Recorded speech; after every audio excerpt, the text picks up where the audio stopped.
Well, we are getting closer and closer to Election Day, and for some, that means more and more stress and also anxiety, and we don't want anyone to feel that way. So we're talking to a local doctor from SIH today, Alex Legenbauer. So thank you so much for being here with us today and being able to touch on this topic. Thanks for having me. And I just want to jump right into this. How common is it for people to feel that stress or anxiety as Election Day gets closer? It's quite common.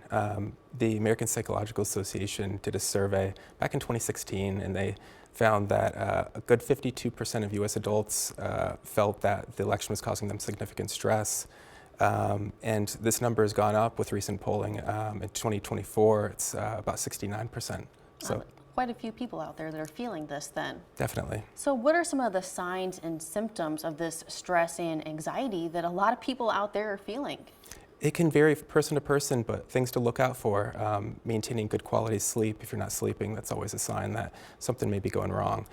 It can manifest in physical or even mental symptoms, irritability, muscle tension, headaches, stomach upset, a variety of different symptoms.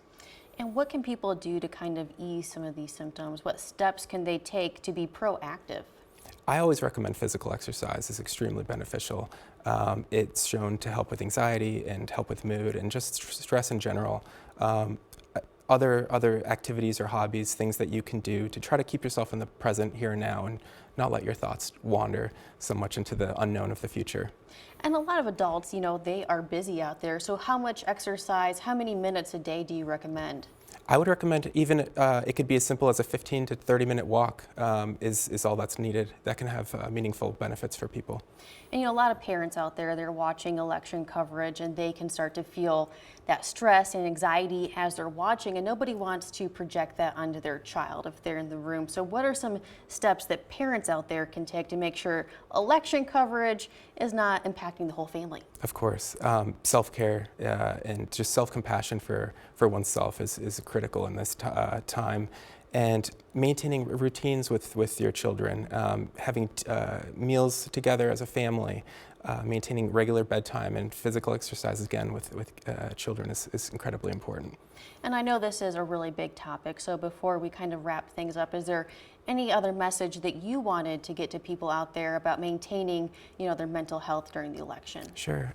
Just know that you're not alone. This is affecting millions of Americans right now.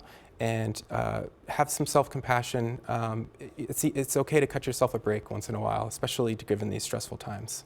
Well, thank you so much for being here with us this evening and offering these great tips that I hope everybody, will go ahead and take out there. So thank you for having me. Well, we will continue our live series tomorrow, and tomorrow we'll actually focus on seniors and getting them to the polls to make sure their voice is heard.